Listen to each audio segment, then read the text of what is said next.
Talkin Ball with Buckeye Rob.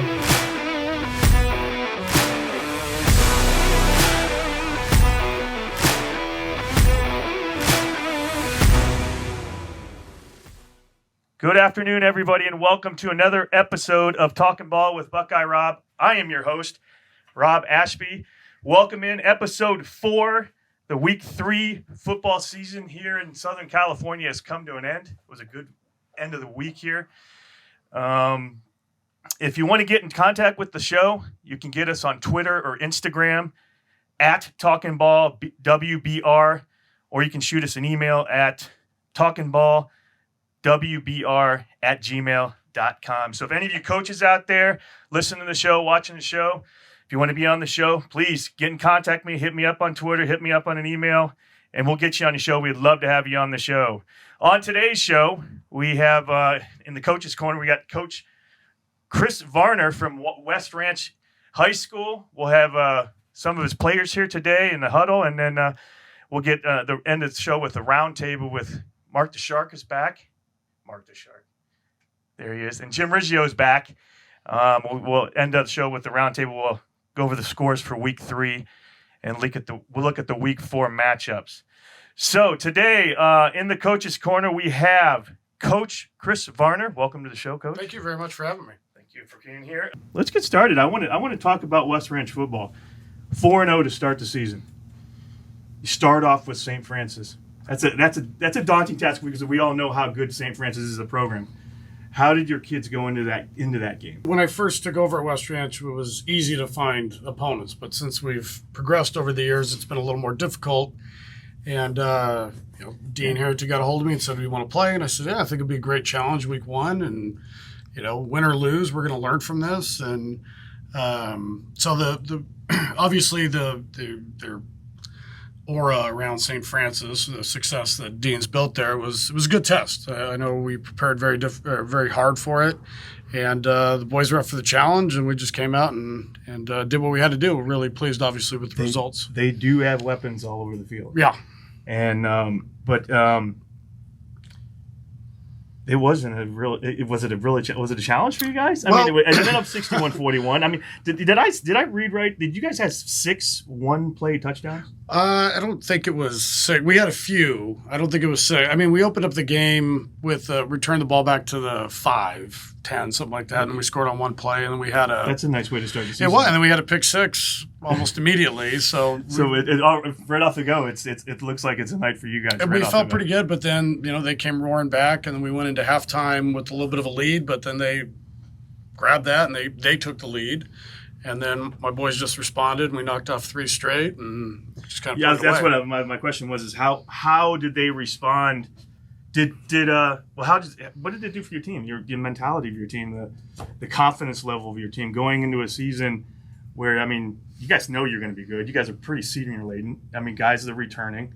You start off with St. Francis and you just run right through them. So what's that go do for them?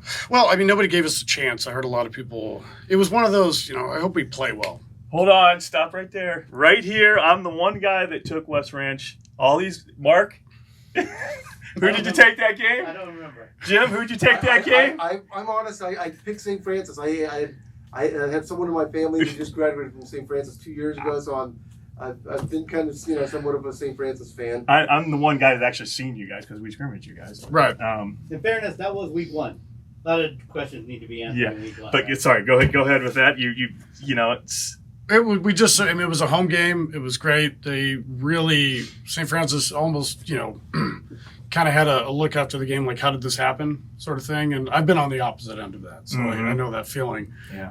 But for our guys, it was rolling. Things were just working. But we did still learn a lot. I mean, we gave 41 points, and we've given up 7 since then. So we had some things we need to work on. And so it showed us some holes we had. We knew the offense was clicking.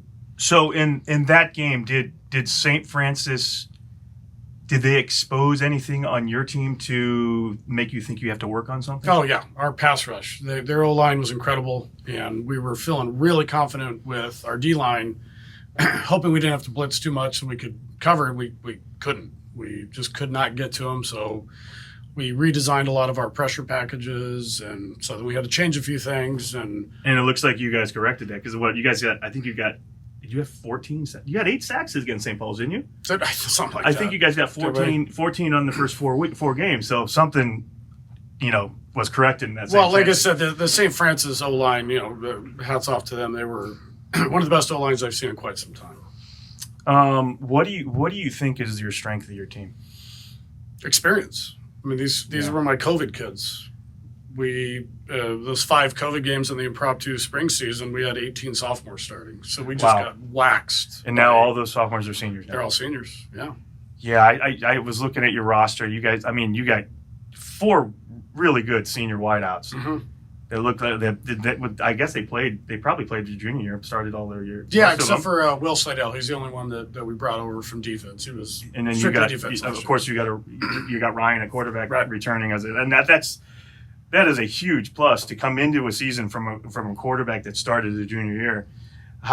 Talk about how that helped your team develop into what they are now. Because to me, West Ranch is one of the top teams in our area. What we talk about here. So how is that senior leadership at quarterback helping out your team? Well, I mean, it's we still had Walker Egan as our quarterback in the spring season. Ryan came in from Sarah Canyon, and we actually had a quarterback competition, which I think was great. I mean, it was really brought out a lot of the competitiveness.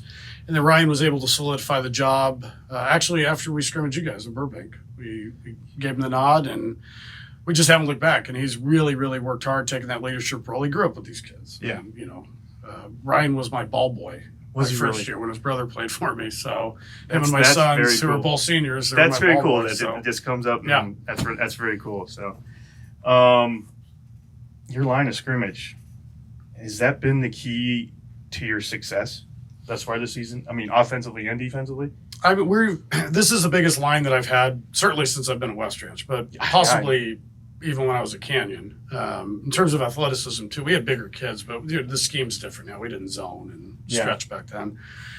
So just the experience there has been, great. Just be able to kind of pick offensively, up offensive line. What do you guys generally run? I mean, is it more of a drop back, protect Ryan, let's throw the ball? Because it looks like you guys are throwing the ball well, but you're running the ball pretty effectively. Whatever they get. I mean, when we're passing, they're going to take guys out of the box. We're going to run. Yeah. When we're running, they're going to put guys in. We're going to pass them. Do you see that a lot? People putting more guys in the box against you? No, we see them pulling guys. Yeah, but now we're gutting them with the run, so they have to bring a guy in. So you spread those receivers out. Yeah, our offense coordinator, Robert Camacho, his son's played for him. He's been with me since my first year. He does an amazing job. His scheming is meticulous. Yeah. What do you want to see from this team that will take your program to the next level? Because you guys have slowly over the last few years increased your wins. You've got to the playoffs last year. You had a tough game against Lawndale, right? But what do you guys have to do to make? Because I think this team could definitely go as far as you guys are capable of going. But what do you think they have to do to get to that next level, to make the program go to that next level? We got to win league. All right. We'll be the first. We'd be the first team that wasn't one of the original 4 schools, between Saugus, Hart, Canyon, and Valencia. I mean, that's it. We'll be the first expansion school. Who is your main rival? Well, believe it or not, it's Valencia and Saugus. I would think it's those two. But and you guys got over that hump. You beat Valencia last year, but Saugus ends up winning the league. Right. And it seems like over the years, you and Saugus have been back and forth. We battled. I mean, there was a blowout on both ends. They blew us out one time last year, and then we blew them out one time in, I think, 2019. Whatever that COVID year. And then everything else has been 2 or 3 point games. Yeah. Yeah, 1 point game even. So you got Saugus in a couple weeks, don't you? Yeah. Yep. I mean, to me, that looks like, from now on, that's your game of the year. I mean, you guys make it past Saugus, and you don't want to look past anybody, and you don't want to look past Valencia, because they're all great programs. I know Foothill League is a great program. You got to come play every week. But talk to me a little about what you guys need to do to get back by Saugus. So I mean, I think we just have to play mistake free. And I mean, even in our wins, we've made mistakes, things that we can improve on. Dropping first downs, which would extend drives, stupid penalties, which extend drives. We got to cut that out. And in a lot of facets, everything's clicking. But, you know, I've been doing this a long time. And, you know, I'm always waiting for the other shoe to fall. So I sit there and try to plan out ahead. What do we need to do? And really, you know, we haven't been tested since St. Francis. And we thought St. Paul was going to be a huge test. And they were a quality team. Things went right for us. Yeah. So no disrespect to them. They were very, very good, very well coached. Yeah, they're a very good team. Yeah, we just, you know, with the rain and everything, it just went our way, and, you know, I'll take it. How was it playing? Let's go back to your schedule. How was it playing Buena? Isn't that where you graduated from high school? I graduated from high school. That's where I started coaching, and actually their head coach was my first player when I coached high school. Really? Yeah. So how many years did you coach at Buena? I was 3 years at Buena, and then the Ventura Unified was not hiring.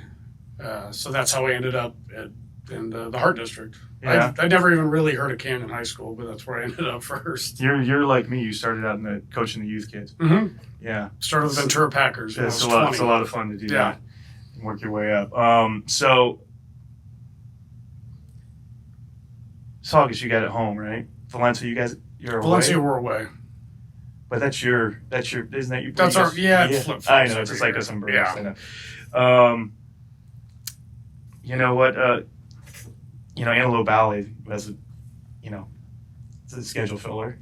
I mean, they're generally a good program. My first year, but the year before I got to West Ranch, they beat West Ranch by 40 points. And then when I came in, they still had some major guys, and we lost to them by 4 points. We battled.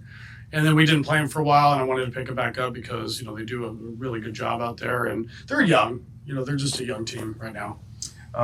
To finish out your schedule, you got Hart and you got Castaic and you got all those foothills. What I want to know is, we talked about this earlier when you got here. I think it's kind of smart, but I know you didn't want to have your bye week the last week of the season. I did not want to do that, but I do have good luck coming off a bye. I've actually never lost a game coming off a bye, so I hope that rolls into the playoffs. Because we played Valencia, that was our first Foothill League coming off a bye. Yeah. Last year we were able to get them, so I'm hoping. But yeah, I don't want to, with Castaic, it's their first year in the league. I mean, you guys should have a pretty easy time. So your guys are going to be able to get some rest and really go, and who knows what division to put you guys in.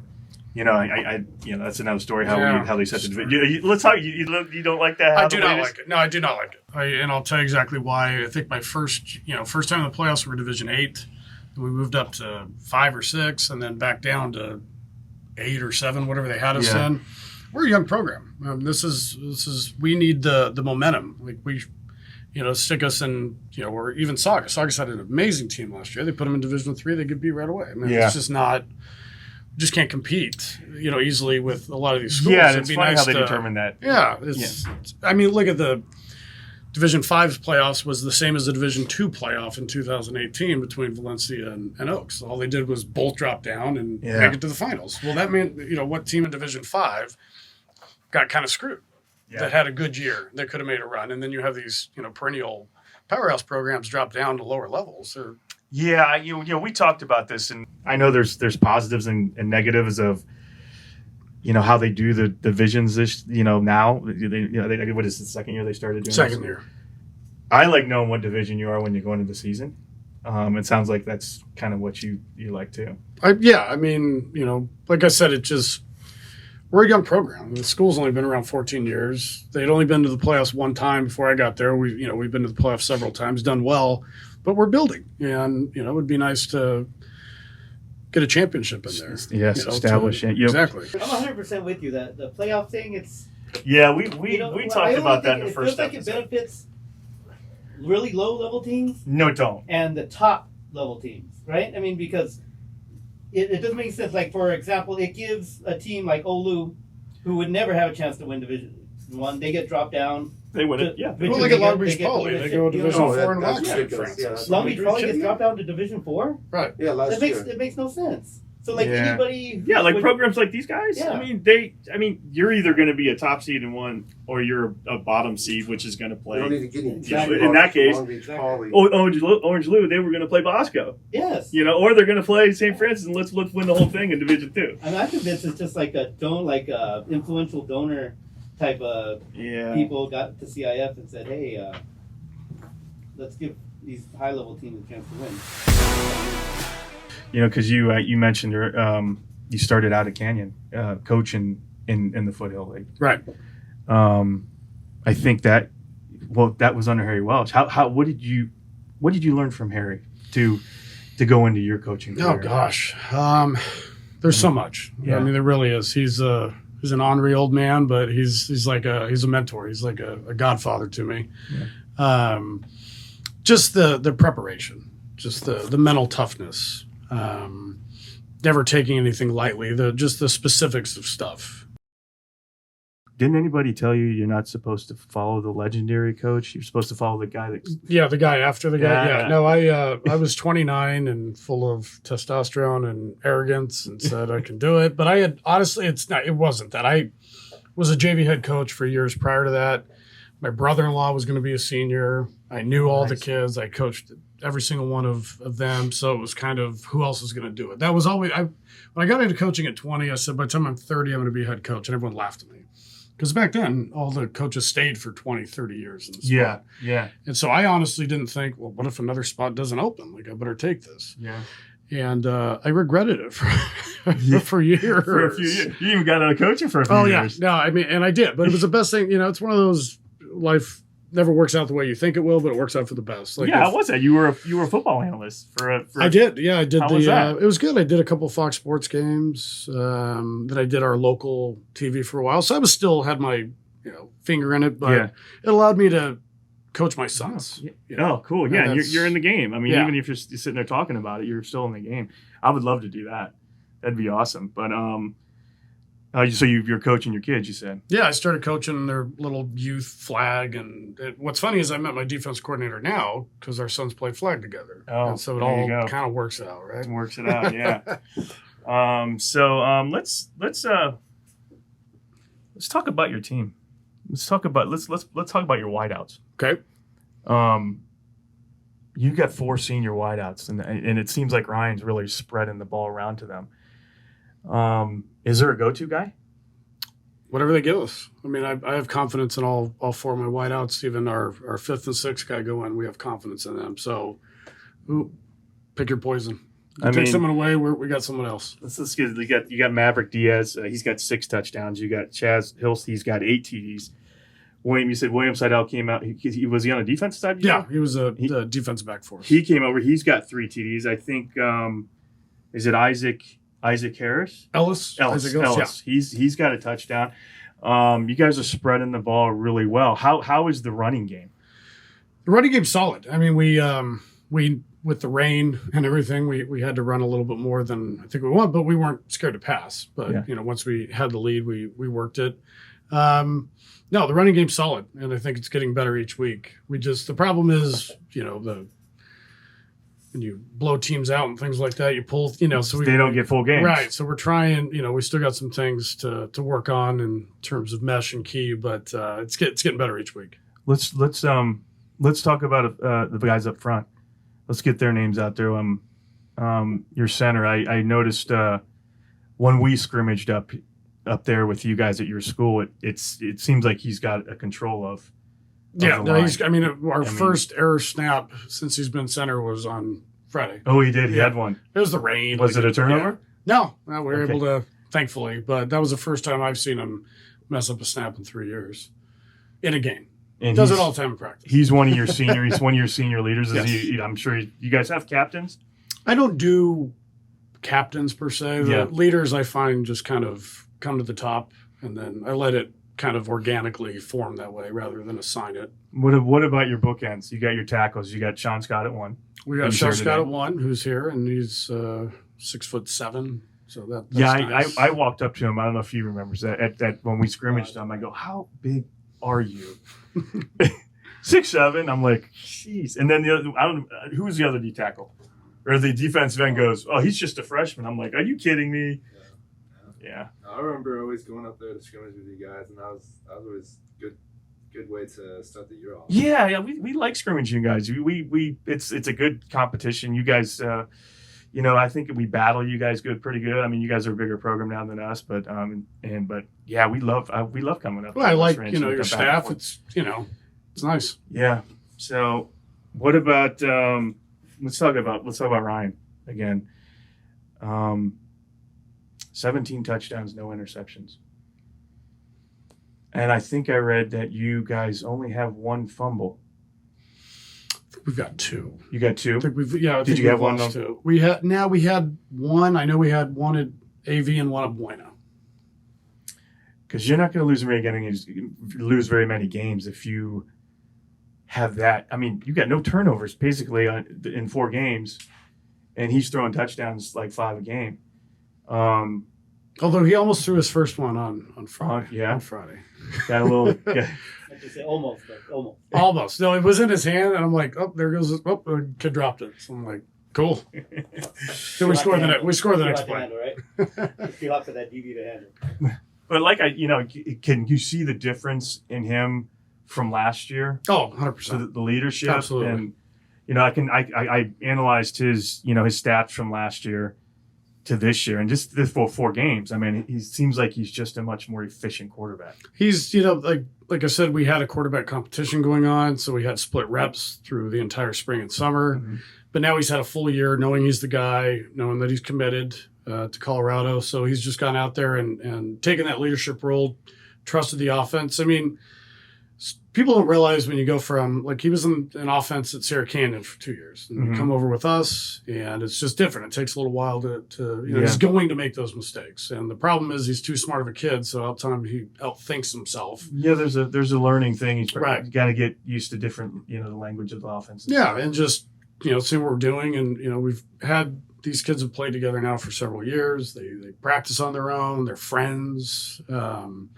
And so it's just that trust. They kind of get that synergy that you want. What do you like to run on offense? Are you more of a run guy? You're obviously a pass guy when you have a quarterback like Ryan. But over the past, you've been 4 years at Canyon. You've been 6-7 years here now. Do you like to run the ball? If you can? I mean, honestly, at West Ranch, we've struggled with having an O-line for a number of years, so that's why we had to pass. Yeah, we struggled at Burbank, too. And so it was, it just kind of fell in, and you start throwing the ball, you get quarterbacks. But you guys seem to have all the big dudes up there. Finally. Yeah. It's taken 6 years to finally develop that. Yeah. I mean, I like to be able to do whatever we have to do. It's more exciting, obviously, to see the long touchdown passes, but... where we lost games for years was in the trenches. We're great from 20 yards out. We were terrible from 5 yards in. So that's... How's that work, Coach? Yeah. You just get lucky? You have big kids in your area, or kids move in, and you're just... Well, honestly...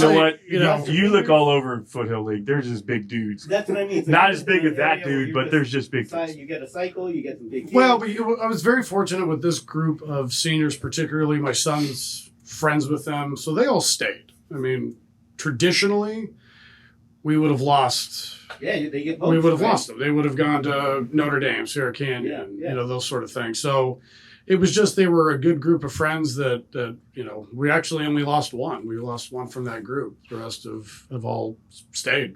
There's a lot of your program as well, is what you're doing there. Well, thank you. Yeah, that's what I said from the get-go when I took over at West Ranch. They hadn't won a league game in some time, and I remember everyone on campus goes, why are you here? Like, why'd you take this job? You're never going to win here. And I said, no, I will. Just give me West Ranch kids and I'll win. And so this is my first time I've got West Ranch kids that didn't go to, Yeah. So, but, what do you, because we talked about in earlier episodes about the whole transfer business going on this summer. What do you think about the whole transfer business? It is what it is. And either CIF needs to just say, go wherever you want if you can get there, or, say there's no transfer. And you can't. There's no transfer. It's a no-win. Do you lose a lot of kids up there to transfer? Yeah. They go to? Yeah. I mean, it's gotten better now. We're getting kids staying, but, we still have, Well, yeah, they're finding out that you can win at West Ranch. Yeah, it does help, that we're trying to, get those kids from going to Valencia because, there's a number of starters at Valencia that over the years, not so much now, but should have been a West Ranch. Yeah. So, and I get it. You want to go where no one wants to lose. You want to go where you want to win, but it's. But yeah, you seem like you have the same. Us at Burbank, we have what we have. We don't go out and get guys. Not too many people transfer into us, so you go with what you got. That's what it is. And that's what we've been able to win with. You got West Ranch kid. Let's talk about your defense. You give up 41 points to St. Francis in week 1. You've given up 7 in the last 3, 2 shutouts. Under my research, you've got 14 sacks in 4 games, and you got 7 picks and 1 fumble recovery. It seems like your defensive backfield is getting interceptions pretty routinely. Well, when you go against our offense every day, you're not going to find offense at this moment that's clicking as well. So Are for our they guys, picking Ryan off in practice? they will, because they're the windows. So when we play against maybe a team that doesn't have a quarterback like Ryan, the windows are much larger, and so they get around the ball and they're opportunistic, and so it's worked out. Actually, this is the first game we didn't have a pick 6. We almost did, but he got hawked. It got hawked.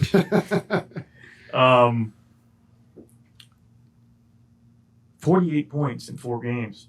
You're going to win. The whole saying: offense wins games, but defense wins championships. That's, I think you got a good kicking game too. Yeah, you haven't missed a PAT. I think you're 25. I think we've been very fortunate there. And I had 4 kickers, so it was like.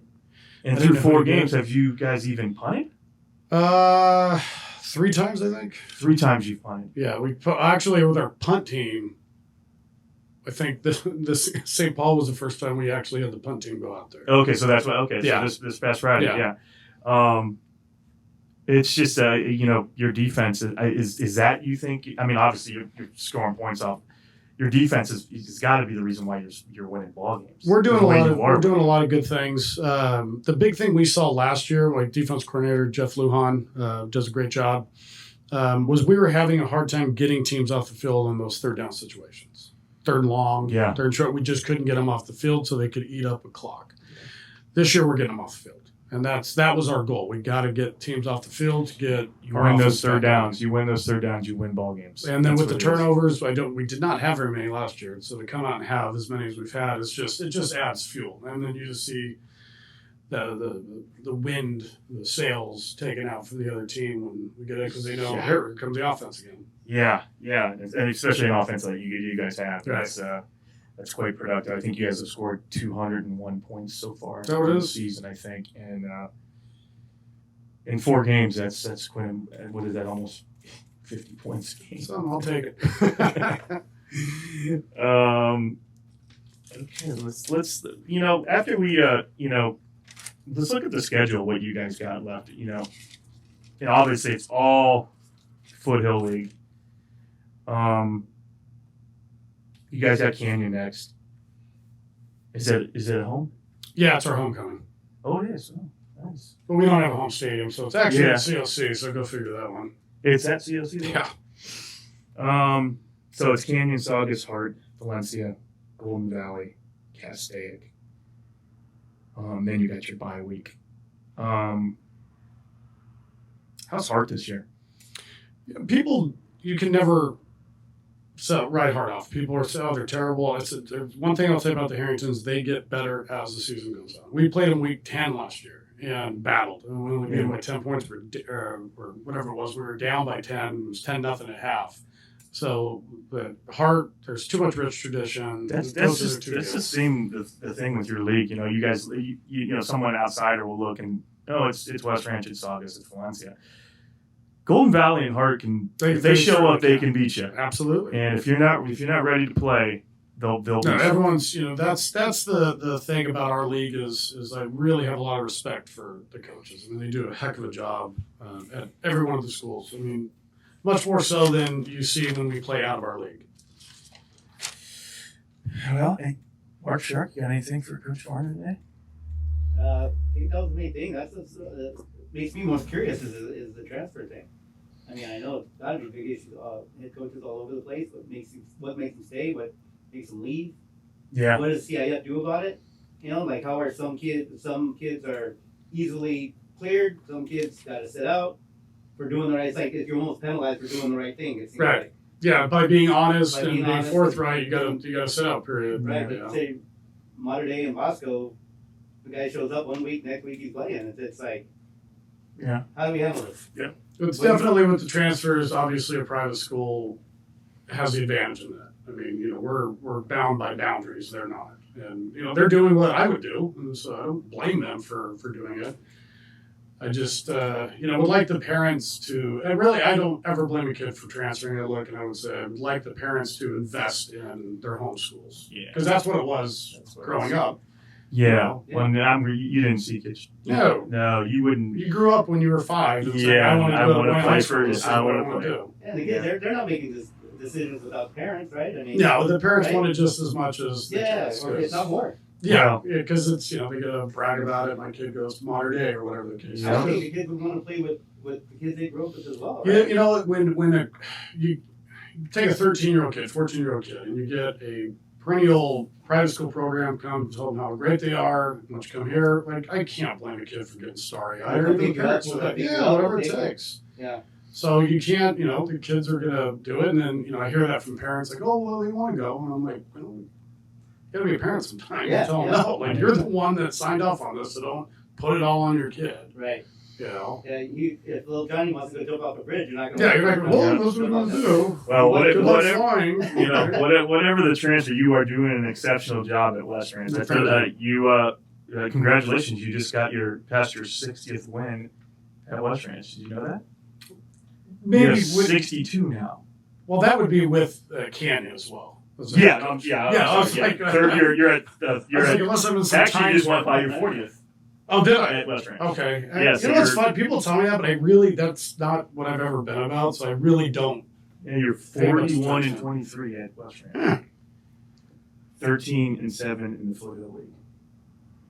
That tells you how good the league is. Yeah, or Because I know how good of a coach you are. Oh, thank you. So, but anyways, yeah, with your Canyon wins, your overall, you got 62 wins. So congratulations. Oh, thank you. Over 60. I appreciate it. So, that's. I want to thank you for showing Absolutely. and talking a little West Ranch. We'll get your boys in here and we'll see what they have to say. And I wish you luck on the rest of the season because it's league time for you. Yeah, guys. no, this is the meat grinder. This is what we've been preparing for. Yeah, and And good luck to you guys as well. thank you. Yeah, we'll need it. We got another preseason game, and then we open up league with Pasadena. Hmm. We got a bye week in there. They're a lot better now, right? Pasadena's good this Yeah. year. Yeah. Yeah. We played them my first year at West Ridge. We beat them. It was the only overtime game I've ever been head coach of. Yeah, we beat them on a field goal. That was my first win. Was against Pasadena at West Ridge. You guys like scheduling specific league teams? Yeah, at that point, it was that schedule I didn't make. That was already done before I got there. So, I don't know. I asked this to Coach Coleman last he was here. How do you go about the business of scheduling your preseason games? A lot of times, you try. Well, again, people. I took a lot of flack because I did have an easy pre-league schedule my first couple of years, especially when we started to win and people said it. But one thing I learned from Harry Walsh when he took over the second time at Canyon, that's when I came in. And we played and just killed teams. And we'd still lose to Hart badly and Valencia. And so I asked him, why don't you schedule tougher teams? He says, these kids have to know they can win.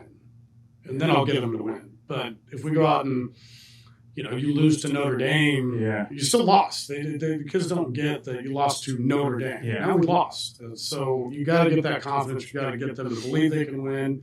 And then you show them how to win. And so you beat St. Francis and That was, Now that was.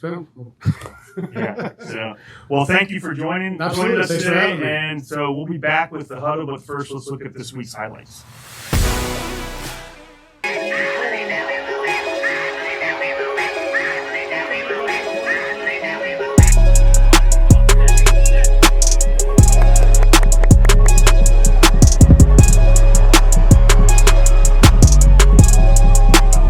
Blitz coming. Butler gets rid of it, got his guy out in the wide open, and there he goes. He's going to score.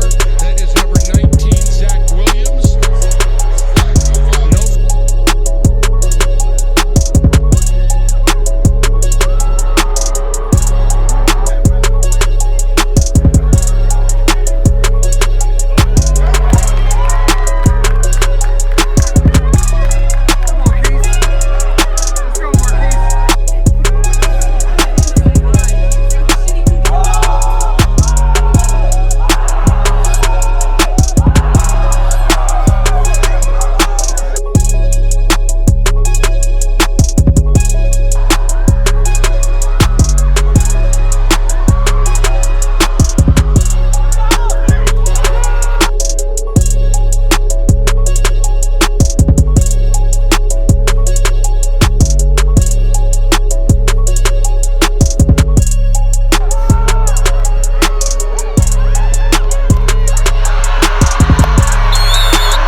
we just continue to pull.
Okay, guys, welcome back. We're having a new segment this week. It's called The Hudle, and I call players in, and we sit and talk with them about games, schedules, stats, whatever they want to talk about. Today, sitting in the huddle, we got, to my right, we got quarterback Ryan Staub from West Ranch. We got offensive tackle and defensive end? Defensive tackle. Both. Sean Scott. And we got receiver Chaz Hilst from West Ranch. Guys, welcome into the show. Yeah, appreciate you guys being here. How was Friday night for you guys? Ryan, start with you. It was overall a good win. It was a great night for us. We were affected by the rain, definitely. It was pouring rain the entire game, but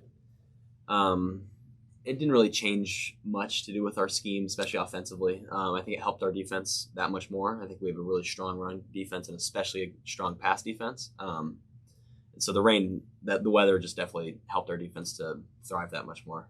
Chaz, it seems like it helped you out pretty good. You had your most yards and most catches for a game, didn't you? Oh yeah. What would you pull eight for 156? Did I read? I think so. Yeah. You got a touch. Did I see that you threw a touchdown too?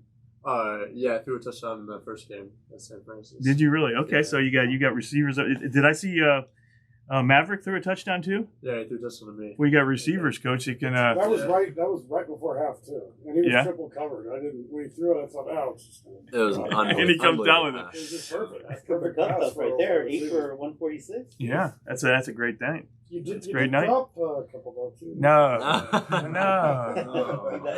out. Number one rule for a receiver is don't drop the ball. Yeah, don't drop the ball. What about you, Sean? In the trenches, get any pancakes? Yeah. There was some kids that ticked me off for sure, but What do you like more? Do you like offense or defense more? I'd say offense is. I like being rough on defense. I was gonna ask you because I've seen video of you on offense pushing kids around. Did you rather do that, or do you like just mauling people on defense? I think I'm better on offense, honestly. Is that what being you? a big body. Is that what you recruited as? Yeah, recruited offensive tackle. So, yeah, I say that passing pro was more of a struggle with the rain, but I'd say the last time we played in the rain was, I think, against Lawndale, I think. And So that was a little bit of a change, but even though it was raining, we still did pretty good on the line. Do you like pass pro or do you like running the ball? I'd say running the ball. Are there plays where you pull? A couple. I say, Coach, you better get him pulling. Absolutely. Yeah, You have a double pull or a guard tackle going pull? No. I know. Well, there's the toss and we go for cornerbacks, but I would feel bad for those little kids. Yeah. Those little kids. I wanted to ask, how was the confidence of your team after you guys beat St. Francis? It was sky high. I mean, we knew going in it was probably one of the best teams we would face for probably 2 months until we saw Saugus or Valencia. So I mean, it was a great win. We felt really good after. And did you guys expect to come out and do that well against them? Put 61 on the board? I mean, obviously you don't know and you can't figure out how many points you got, but you put 61 on a good San Francisco team. But now we're finding out, they got a defense that can't stop anybody. You guys laid the framework on what to do. First to do so. I mean, I don't know if I'd expect 61 points, but our offense is definitely designed for a lot of points, a lot of scoring, great weapons, great receivers, a great line. So let's talk about your receivers. I mean, you got 4 senior receivers, and that's not common, I should say that, and all of them are productive. Mm-hmm. Is there a favorite receiver? I don't know if there's a favorite, but the guy across the table is an absolute stud. So. I can tell that. Let me read off some of your stats here. I got you 17 touchdowns, no interceptions. You're completing your passes at a 63%. You got 978 yards. You've become quite more efficient from last year. Is that what you worked on in the off season? You're like accuracy, or what did you want to work on to get better for this year? Definitely. Being efficient is probably the best thing a quarterback can be. You don't turn the ball over. You score and keep drives going. Keep the defense off the field. So I think that's a big thing over the offseason. I'd say the biggest thing I was trying to develop my game was trying to be a better drop back passer. We were good at hitting really quick things and good at hitting deep passes, but I wanted to be more like a methodical quarterback. And so as you guys run your offense, is it more of quick timing patterns, or are they routes of it? You're going deeper. You have to sit back in the pocket, let it develop, and hit it in the pocket. I'd say it's a little bit of everything. I think with the trust in my offensive coordinator, I think it's a little bit of everything. We like to throw a lot of quick things and get the ball into our playmakers' hands right away. We also like to take deep shots, but we can. We like to stretch the defense and use all 53.5 yards or whatever it is of the field and sort of take what they give us. So, I mean, I know who you guys got up front and the linemen that you have. How is it to sit back there? Because you have to know that. How many times have you been sacked this year? We had our first sack last week. See that? I mean, you see, going 4 games, you got 1 sack. I mean, that's very rare in a high school team to have. I mean, how is it that you're just sitting back there like Peyton Manning throwing the ball? Yeah, they definitely can make a good quarterback look that much better with a lot of time. So it's a good thing, and it helps definitely in the running game too. How many seniors do you have on the offensive line? We talked about the center. 4 seniors. You got 4 seniors. 4 seniors, yeah. You have 4 seniors. You're a senior. You got 4 receivers that are seniors. You guys, have you guys seen the field a lot easier this year? It definitely feels slower. The game feels slower. Like Coach said, experience is your strength. Do you think that is the strength of your offense? Absolutely. Your team? We learned a lot from last year, from the whole season, and also every little kind of play. And I think we process things a lot slower, or much quicker actually. But the game feels slower, and that's a good thing to have that much experience. What about you, Chaz? I mean, are you seeing the field? Is it a lot slower for you this year? It does feel a lot slower. You reading the defensive coverages, and you know where your routes going. You know where they're going to be. Yeah. I just think we have a lot more experience this year. Like every single person in the field is much more experience, and everything is it feels much easier. It feels slower. Slows the game down. Yeah, everything is less intense. Almost. It certainly is. I got you at 22 receptions, 450 yards. 8 touchdowns through 4 games. What's the record at West Ranch for receiving touchdowns, Coach? You know that? I have to look. I know. He's got to get close if he's only through 4 games, if he keeps going the way he is. Yeah. What about you? What's the record for the touchdown passes? Gosh, let's see. Did Walker Walker in like the 30s. Walker had, You're on your way. I want to say through an entire season, I want to say it was 38 Yeah, it was close to 40. or 39, 38 or 39. Well, if you 4, 8, you're on your way, dude. So if you guys keep doing what you're doing, you just got to keep doing what you're doing. Don't get content with what you're doing. Exactly, absolutely. Yeah, the Santa Clarita record is probably I'd be shocked if it wasn't still Kyle Bowler's 59. Yeah. Yeah. He was absolutely incredible. Chaz, what kind of routes do you like to run? What's your favorite? I love deep routes. So you like the fade? Yeah, I like the post comebacks. Those are always my favorite. I feel like I can always get it open on those. You like the short ones, like the slants and stuff like that, or no? Yeah. Our offensive coordinator runs a lot of screens for like all the receivers, Okay. and the screens are sometimes fun. And we have our linemen. That's what I'm saying. I was going to say, do you get those Yeah. bubble screens where you get one of these guys like these guys coming out and blocking the DBs? That's DBs. Yeah, get them wide open for easy first down every time.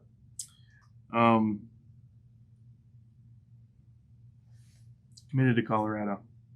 Yeah. Why Colorado? It was just a perfect fit. Yeah. Everything from the school to being the Pac-12 to being local, but it really came down to their coaching staff, the offensive coordinator Mike Sanford, their head coach Calderell. I fell in love with the culture that they've made. And Do they check in with you every couple weeks? Absolutely, Or so, see how yeah. you're doing? Yeah. What are they saying about what you're doing on the field now? they love it. We can They're imagine. excited. Yeah. What other schools were you interested in looking at? SMU is the other top one. And Fresno State showed a lot of interest. They offered, and so did Nevada. And then the first one was Arizona. Okay. I think you chose wisely. Thank you. Colorado's a good school. I wish you luck there. Thank you. SMU. Why SMU? Well, I went on an official visit there, which was pretty cool. Just to get flown out there by. Yeah, I think you got back the day we actually scrimmaged you guys. I think your line coach told me you just got back from there. Yeah. Why SMU? What was it about SMU that said I want to go play football there? I'd say the camaraderie. Just meeting the players.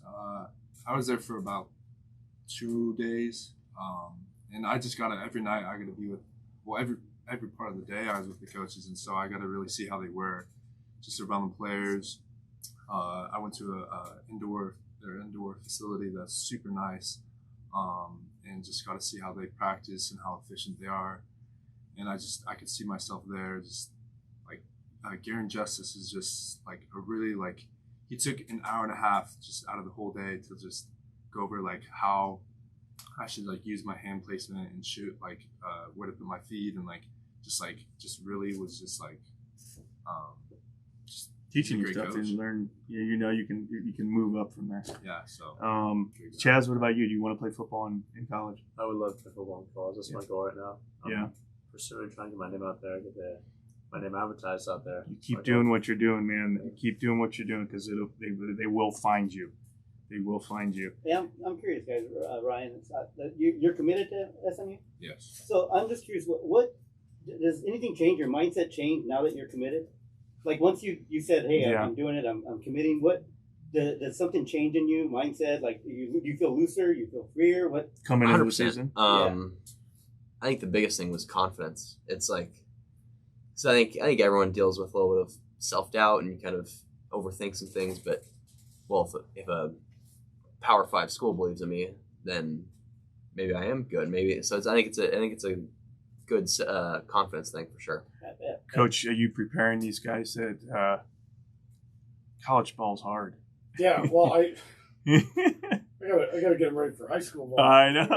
That's somebody else's job. Yeah. I'm as I sit here and we look at your schedule, and obviously you mentioned Saugus and Valencia, and I asked your coach, who his who you think the rival is. Who's your biggest? Who do you want to play? Who's every year? Who do you want to be? I want Saugus. You want Saugus. I'd say the traditional rivalry is probably Valencia. We share their field. I think something about those two schools kind of, I don't know, I think the kids kind of know each other, but I want Saugus. I mean, that's the one I remember from last year. That one. Well, it did come down to you guys in the end for league. Didn't it come down to you guys? That was the league title. Yeah. What happened in that game? I think it just got out of hand really quick, and I think that it just shows when you jump on a team really quick that things can fall apart. Yep. Really easily. Yeah, we figured that out this week. We got down 28-0 at the half. That's not a good recipe for winning the game. Not a great thing. What about you guys? Is it Saugus for you guys? Is it Valencia? Saugus, Yeah. yeah. I would imagine that they're probably saying the same thing. It's West Ranch, right? Absolutely. Oh, Yeah. they are 100%. But Coach left to hear that game was circled, and you still got quite a few games in between. Yeah, that's what I'm saying. You don't ever want to look at anything. Just keep doing what you're doing right now. You guys are doing great. I want to congratulate you guys so far on the first 4 games. It's nice to see young men like yourselves excelling at what you do, because it's 17 touchdowns and no picks, man. Keep it up. That's awesome. I appreciate it. Thank you. So I appreciate you guys joining us today. Guys, thanks for joining us, and we'll be right back after this. Talkin Ball with Buckeye Rob. Talkin Ball with Buckeye Rob. Talkin Ball with Buckeye Rob.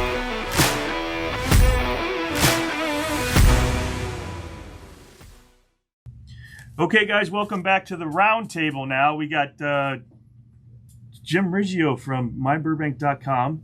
We got Coach Varner back from West Ranch, and Mark the Shark from Twitter. How we doing? Welcome into the Roundtable.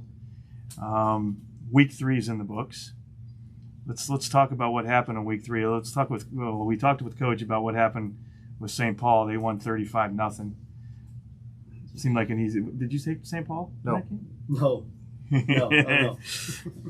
I hope not. All right, let's just go through the Foothill League, and we'll talk about the scores and see what happened here. West Ranch, as I said, 35-0 over St. Paul. Canyon 3, Royal 23. Royal pretty good, because Canyon started out pretty good, and they Well, that's a good win for Royal. I mean, Royals, they're up in Simi Valley, and obviously right now Simi Valley High is the team in town. So you got to feel good for Royal that they got to win. I mean, it's definitely a good good confidence booster for those kids. 3-1 Saugus 16, Simi Valley 14. Pulled the victory. What do you think about that? So did you expect Saugus to pull the victory? I did not. I was very surprised, but that's a great win for Coach Bourne and them. It seemed like they had a good night. TJ Cataldi? Is that the quarterback's name? Cataldi. 19 of 37, 283 yards and 2 touchdowns, and he had 57 yards rushing. And Kai Youth? 6 catches, 109 yards, and 1 touchdown. The touchdown was a 60-yarder. So Saugus they just show up and they play, man. That's all it is. They show up and they play. That's why that game was circled, I think, right? Yeah. 2-1 Valencia 14. Rancho Cucamonga 21. Rancho came in and beat them. Hart Rancho's 10. really good. Yeah, Rancho's a good team. Always good. Miracosta 36. Hart 10. Miracosta played Hart? Really? Yeah. Okay. Golden Valley 29. Garfield 19. And Castaic 21. Eastside 6. They get their victory. They finally got one, yeah. Got their first victory. What was I'm just shocked that a city school down Garfield would be playing the school up in Santa Clarita. That's just a mismatch. I guess they had to play down there with the rain. It was good old fashioned trench warfare. Any comments about what Foothill League? No. We won't give you bulletin work. Simi, they were ranked pretty high early, so they just were. not. Simi's a good team. They are a good team, or Yeah, so that was just a good win for Jim Saugus. Baker, That's a good win We for weren't Yeah. expecting that. Saugus, Yeah, Jim Baker, his record speaks for itself. He's one of the best coaches in California. Tarek Patel had Simi Valley preseason number 2 in his coverage area, right? Yeah. 2 or 3, right? Yeah. All right, let's go to the Pacific League. Brentwood School 48, Burbank 6. Yikes. I wasn't there, but It was we just did not have It's a okay good if you night. want to skip right by that one. Yeah, I was going I- to, I- but I have to cover the Pacific League. I want It to was see just not a good night. I want to see somebody beat Brentwood in something. I mean, I was telling the people at Burroughs, when we were looking at it on Twitter at halftime, I'm like, you schedule Brentwood, because I mean, Brentwood has gotten so many. I mean, so many, like, well, in this case, it looks like obviously it wasn't close, but No. But I mean, I'm still eating that. I'm still remembering from 6 years ago in that CIF championship in basketball. In basketball, they made the last second I mean, shot. it was the kid wasn't even looking at the basket, and he just throws up a prayer, and it goes in at the buzzer, and to win a CIF championship. And it's like, and Burbank dominated the whole game, and it was like, oh, Yeah, that's Yeah. tends to happen to us sometimes. Pasadena pulls off the victory, 15, Loyola 14. That one surprised me a little bit. I actually thought Pasadena would win that Tina, comfortably. they scored 9 in the fourth. You know, they second straight 1-point win. Maybe they Kick a field goal with 1:36 left to win. maybe the they're game. the team that plays to the level of their opponent. Yeah, they beat Damien the week before, Yeah, and beat Damien. and then Emotional. they Well, that was an emotional game. They were pretty pumped up after that. but I mean, Loyola is a yeah, good program. Yeah, yeah, it's an they're excellent down. program. They're down, but they still have players. Burroughs 16, Westchester 15. You were at that game. I was at that game. Just ugly conditions for the field. It was like one of those games where it's like, you want to get the victory and get out of there, and make sure your kids are safe, and and get ready for the next week. I mean, it was Did Burroughs? Did they kick a field goal at the end, or no they Burrow. were There up? was no scoring in the second half. Believe it or Oh, not, geez. the ball in the second half was in the middle of the field. They did get Kemp kicked the field goal in the first half. Brody Kemp kicked the field goal, and I had actually, believe it or not, had an inkling that it was going to start drizzling a little. So I had a real light windbreaker. Go to get it out of my car. I come back and I'm like, I'll be darned. They kicked off the game before without even. I mean, I've never missed a kickoff. Oh, really? And I hear all these Before people. the time, huh? I hear all these people yelling, and lo and behold, they returned it the whole way, 98 yards. And I'm thinking, oh my gosh, Westchester is really that good. And then the rest of the way, they scored one touchdown the rest of the way. Yeah. Well, Burroughs moves to 3-0. Yep. Mere 21, St. Margaret's 2. So Mere scores a point. They get on the board, get a victory. Arcadia 14, Woodbridge 21, Crescenta Valley 7, Moore Park 41. I gotta look that Moore one Park's up. a good program too. They're You guys a ever little play? down. Yeah, they're down this Yeah. year. You guys ever play Moore Park? When I was at Canyon, we beat them for the CIF finals when they had Darrell Scott Yeah. as their running back. Okay. Yeah, we played them a couple years ago when they had Drake London. It wasn't pretty. What did he go for in that game? You remember? Oh, I mean, in the I have first half, he video had of it. over I have well video over of it, 100 yeah. yards. Yeah, I was there. I have video of it. There's one kid from Burbank that they had who was an outstanding player. I have a video of him making a solo tackle on Drake London, and I think Eric will probably, probably cherish that the rest of his life. Eric went to the cow, but I mean, yeah. I would. he That'd be had- like he a had constant two. loop on my. Yeah. he had two. I mean, I know he had a 70-yarder, and in the first quarter, he had 2 long touchdowns. I mean, it was 30-0 at halftime. They were such a good team that year. But anyway, so they get the win, 41-7 over CV. CV reminds me a lot of your program. I say this to Coach Coleman. West Ranch, Saugus, and CV. You guys all approach the game kind of in a similar way. You guys always show up, you're prepared, and you always play ball. And that's when I think of CV, I think of West Ranch, I think of Saugus. Let's go to the Mission League. Bishop was off. Bishop Amont was off. Sierra Canyon 0, Mission Viejo 41. Is that a surprise? Wow. I mean, not that the I Mission don't won. feel maybe they're always good, but That good. surprises me. I don't know. It's hard because they've invested so much into that team in Right. Sierra Canyon. So I know. much. But I mean, I expected Mission to win, but not. Yeah, right. Yeah, You'd be a senior there, right? If you didn't come back to us. Yeah. So made the right decision. Yeah, made the right Could have been decision. a lot closer if Ryan was there. Sure. Sherman Oaks, Notre Dame 17, St. Bonaventure 42. That's Whoa. that's another. I mean, I'm not surprised St. Bonnie won, but 42-17 got out of hand. Yeah, St. Bonnie's back. They're definitely Yeah. rolling again. They got a pretty good running back up there. That's got to What's be his name? hard. Delon Thomas, I think is his name. Probably. That's got to be tough, although, because I know obviously Ventura County is a hotbed for talent, but Bishop Diego's getting players. I mean, Oaks Christian's getting players. It makes you wonder how. And obviously Simi Valley's getting a lot of talent up there. Is there? I mean, you think to yourself, is there enough talent to go around for them to? And yes, there is. And obviously there is. Yeah. Where are they getting their players from? All over? Or? There's a lot of good teams up there. St. Bonnie, they'll get a lot of Ventura and they'll get a lot of the Oxnard kids. Yeah. The Santa Barbara will all go to Bishop Diego. Yeah. Yeah. Sarah 16, Warren 13.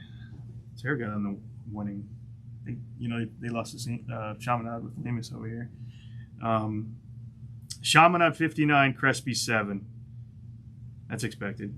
Crespi has been outscored 217-27 in We 4 played games. them last year, and I was surprised. Like we handled them pretty easily. Yeah. But I was shocked. Back to I just saw this note. Back to Sierra Canyon. It's the first time in the history of the school they got shut out. Oh. Yeah, so it seems to be actually getting worse over there.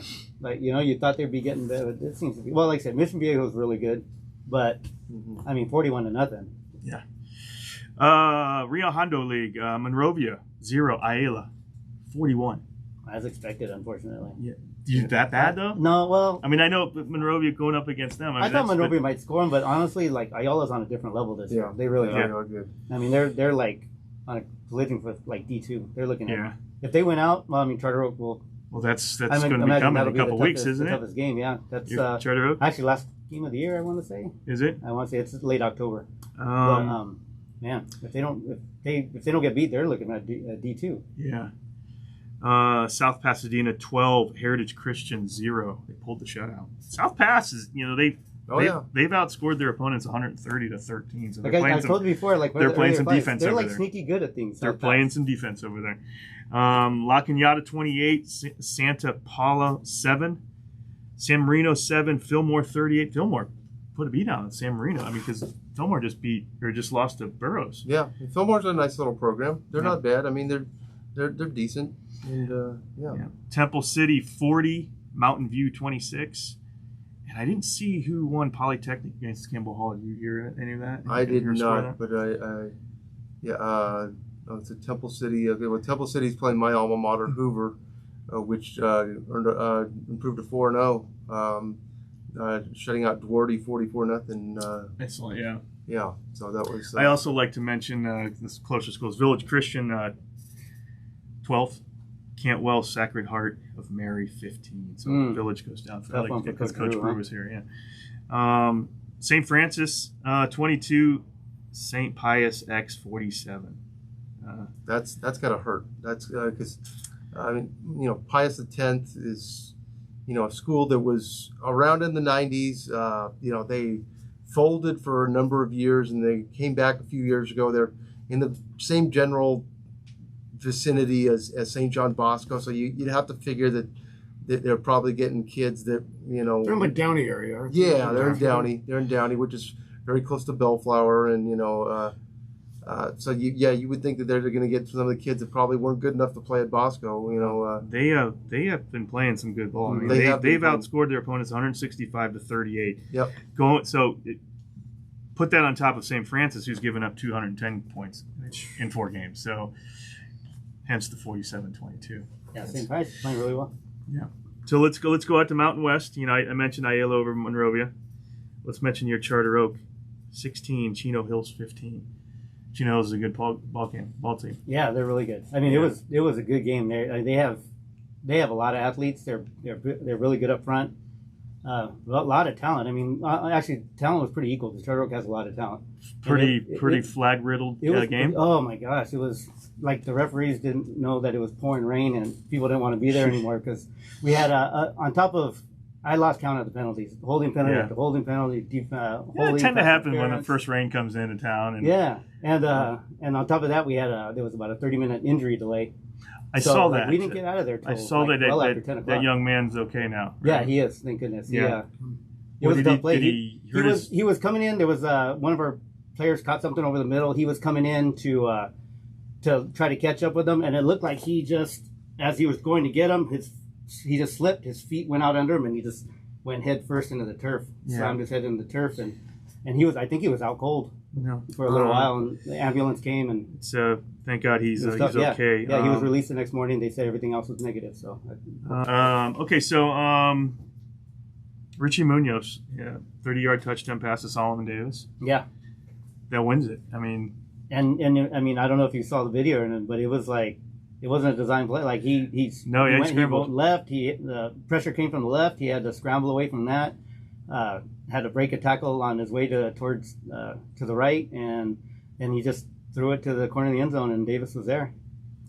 Solomon Davis, he's an Arizona commit, so he's really good. He had a good game, and Richie, man, he does something like that. I mean, he did that a couple of times in this game just to keep things alive and keep it going. But yeah, he's special. He's a special quarterback. He can move. He's a true dual threat.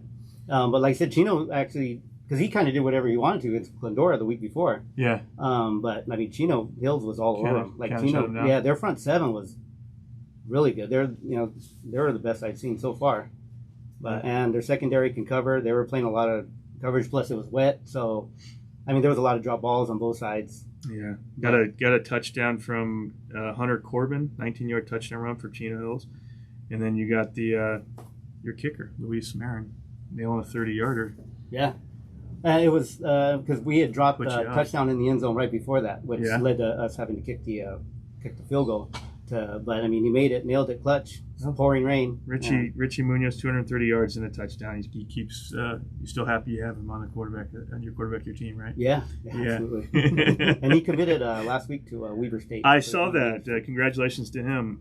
So yeah, they pulled the victory 16-15 over Chino Hills. Any thoughts on week 3 in the book? Anybody? Coach? The Simi Valley Saugus game, I was impressed by that. Yeah. For them. I was not expecting that. I'm curious just because I'm follow more San Gabriel Valley, but I'm just curious, what did you guys do, or what didn't St. Paul do? Like, what were you surprised how easy it was? I wouldn't say it was easy. We had the benefit of a few of their errors, but I mean, they were solid. Yeah. Our passing game is deceptive. People think because Ryan does spread it around so much that where are you going to stop? And then get the run game going. And I think our defense surprises a lot of people. You don't run the ball too much, do you? I'd like to. We don't like him to run. You don't have to. Yeah. You don't have to. Last year I think you got like 5 carries this year, maybe? Not a lot, yeah. Yeah. You do have a rushing touchdown, correct? Yeah, in the first game, didn't you? Yeah. I mean, last year I rushed for 350 yards and 6 touchdowns. Yeah. See, you do what you need to do. You don't have to. We haven't had to run them. So. Yeah. Well, we're getting into league play here, Coach. Let's go. So you have the green light to pull it down and take off if you have to. If it's there, yeah. But I'm sure you're thinking probably smart too, and like if depending on the situation, maybe I don't have to take off. Yeah. Well, that's why we don't like him to get hit. Yeah. Dump it off. Dump it off. Dump it off. Get rid of it. Yeah.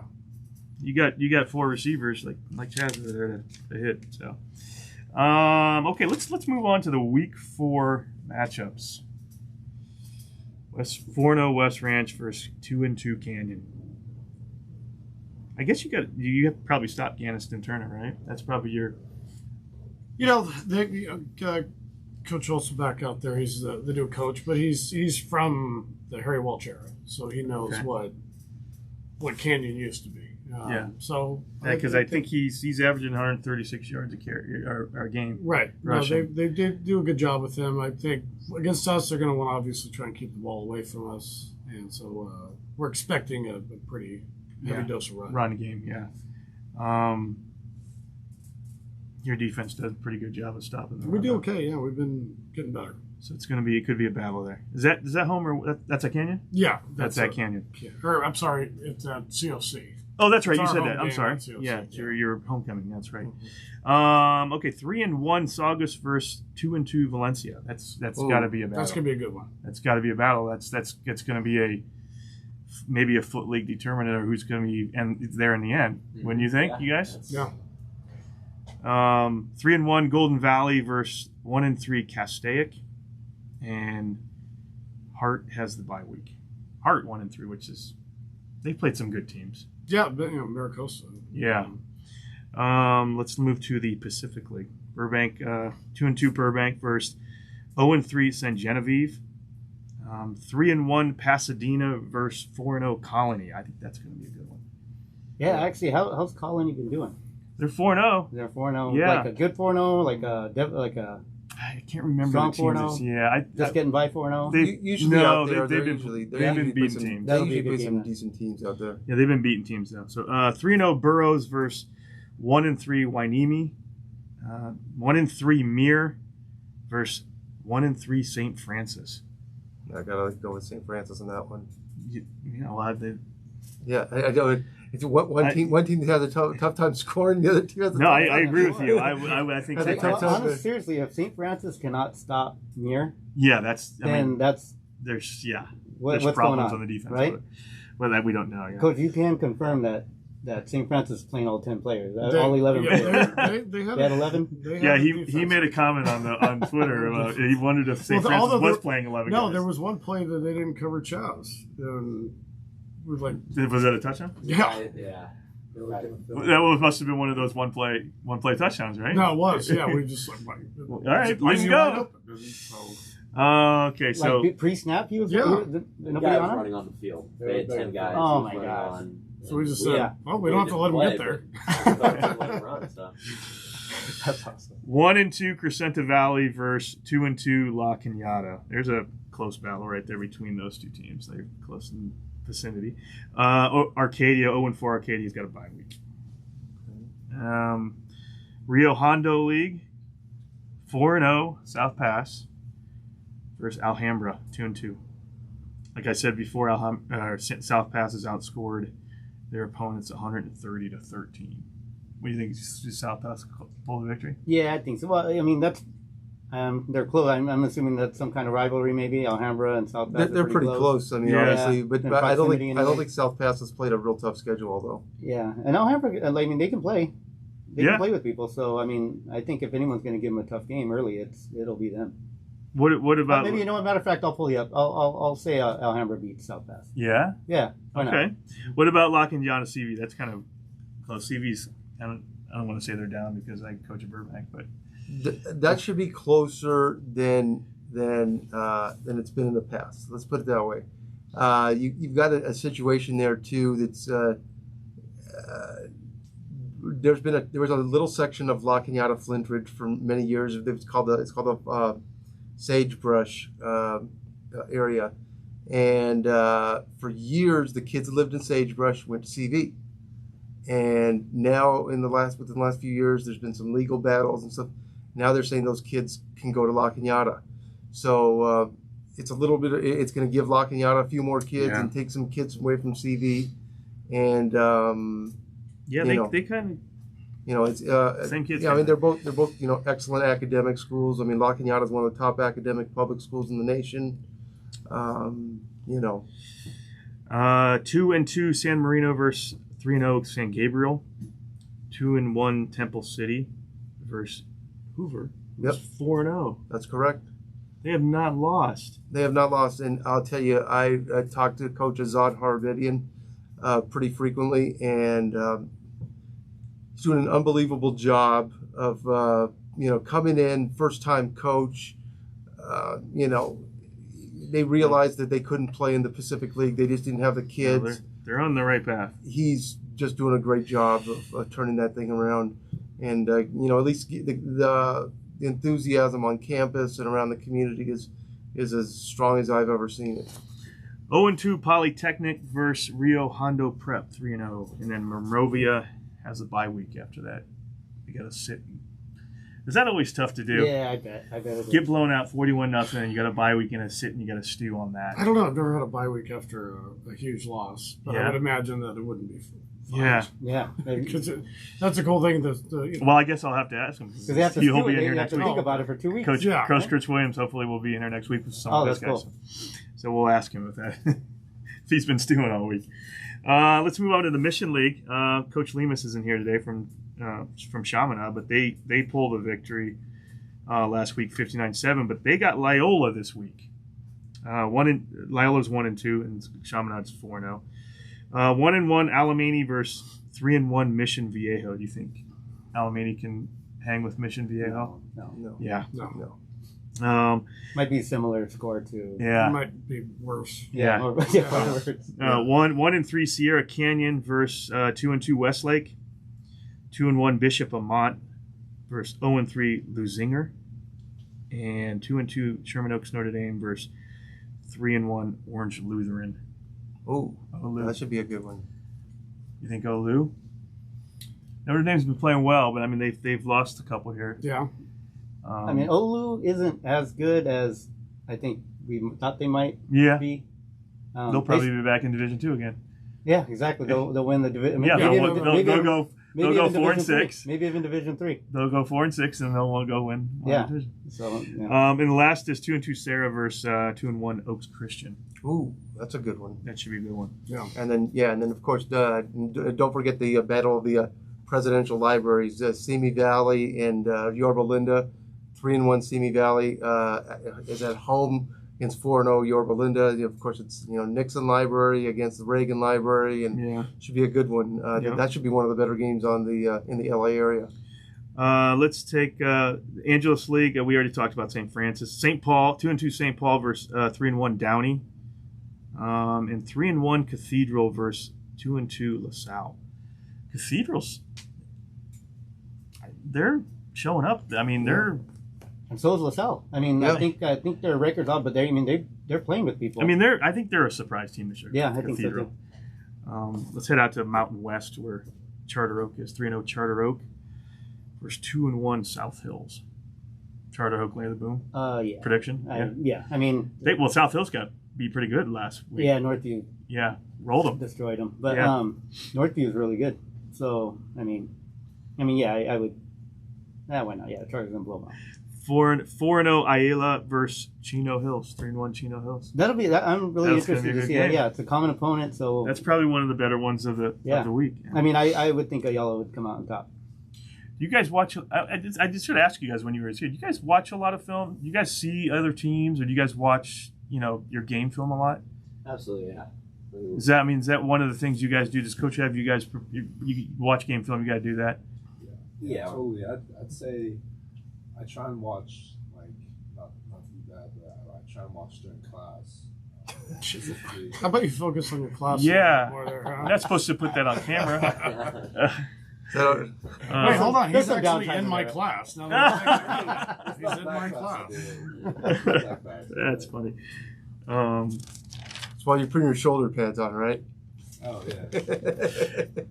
Any thoughts on Week 4 matchups? Yeah, we got Bishop Amont Lusinger, right? Bishop Amont. That'll be interesting. Bishop Amont had a week off. Like to see how they come back after St. John Bosco. I wonder how they fared. Injury wise. Yeah. What was the final on that one? 42-7. 42-7. And it wasn't that close. You know what I mean? I know. You know what I mean? Like St. John Bosco, if they wanted to, they could beat people by 100. I mean, if they really wanted to.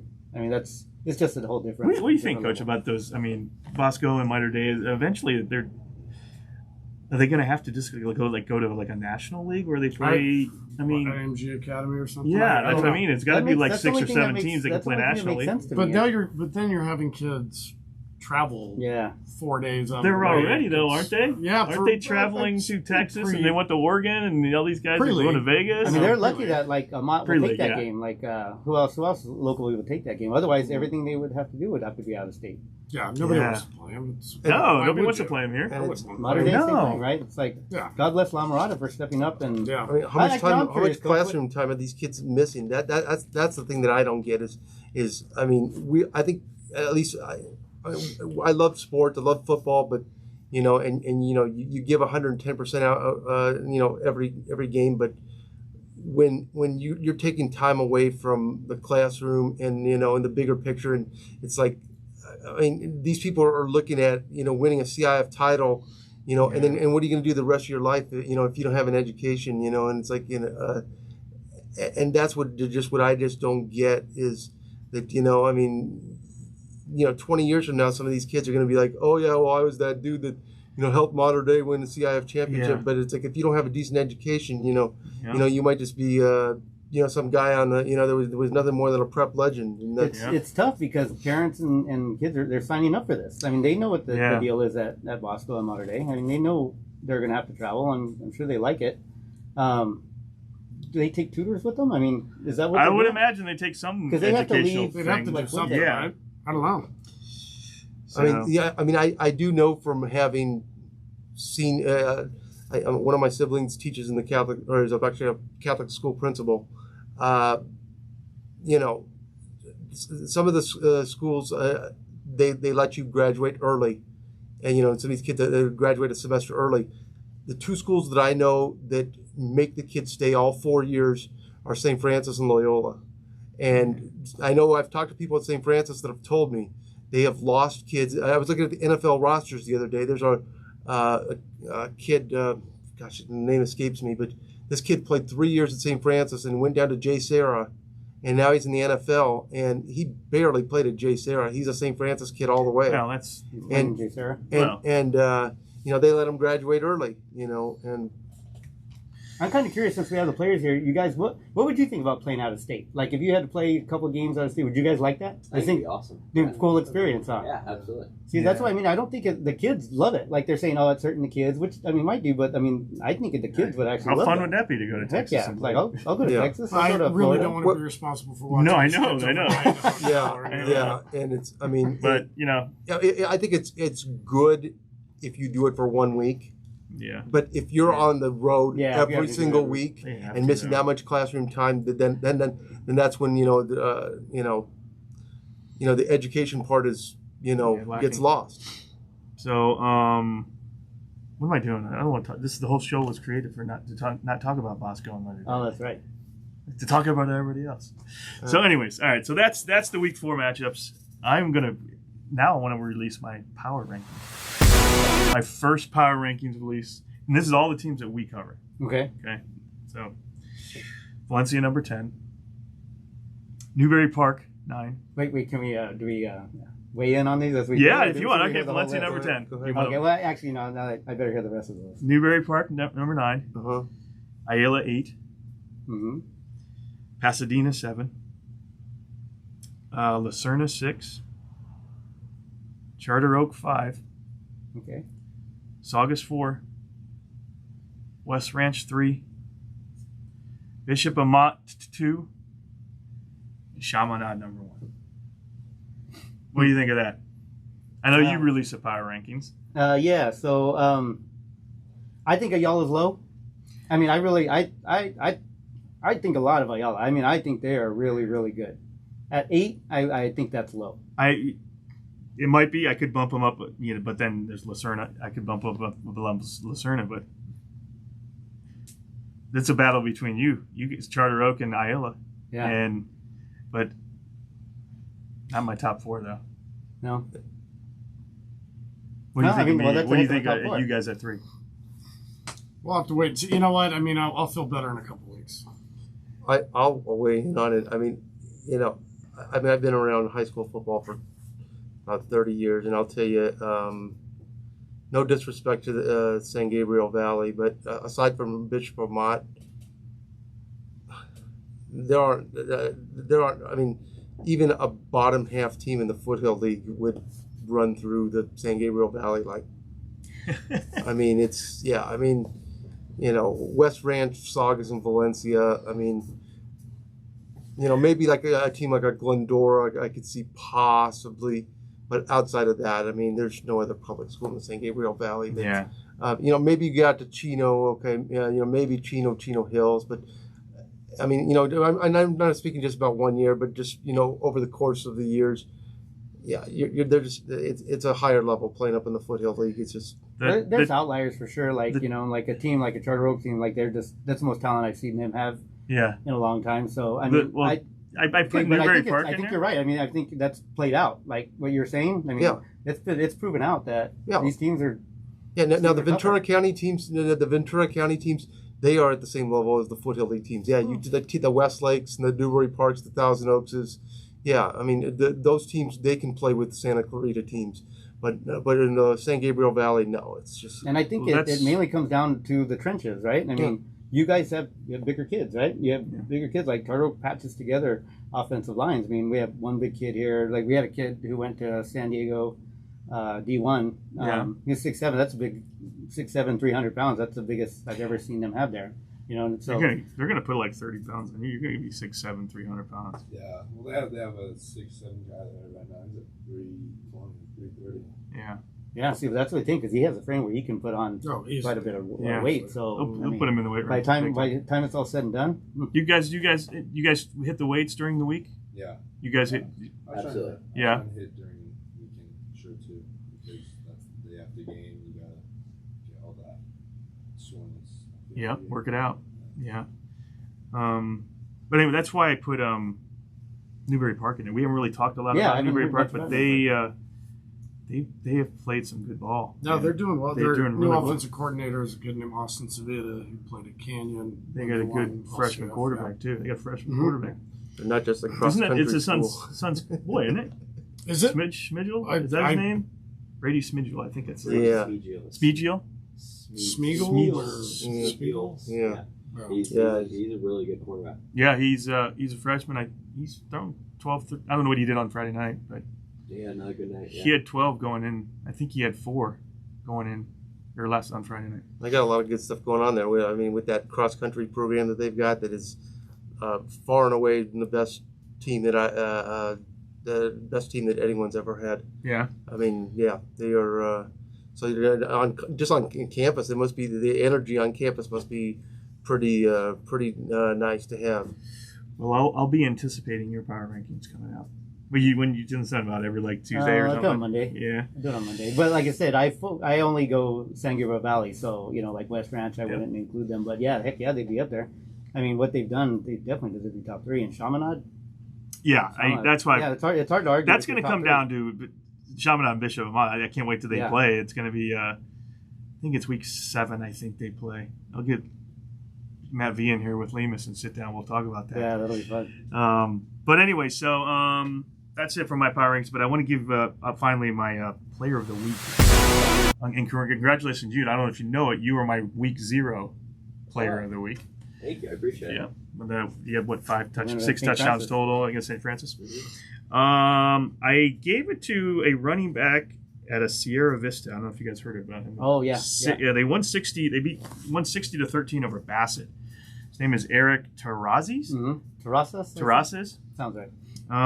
16 carries, 410 yards, 5 touchdowns, and he converted 6 rushing 2-point conversions. So he totaled 42 points of the 60. And on defense, he had an interception. That's playing a football game right there. 400 yards on 16 carries. 410 on 16 carries. That's crazy. Yeah. So he's my player of the week for week 3. Yeah, and that's they're a double wing T team, I think also. Yeah. So and our new coach, though, I mean, building something there. Yeah. That's crazy. That's fun. That's fun to see.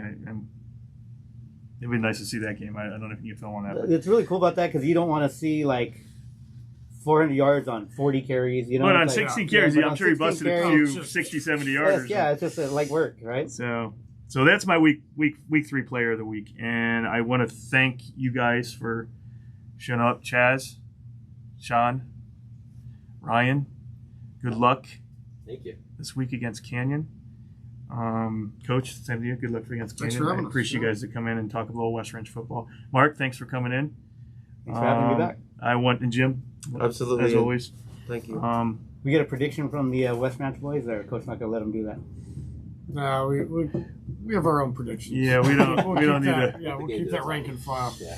So, anyways, out there, any coaches out there and they want to be on the show, please do get in hold of us. Send me a text, send me a email, send me a tweet. We'll get you on the show if you want to do that. Please follow the show. Please share the show. Follow us on YouTube. Subscribe to YouTube. We appreciate everybody listening. And have a good night, everybody. Thanks. Talkin Ball with Buckeye Rob. Talkin Ball.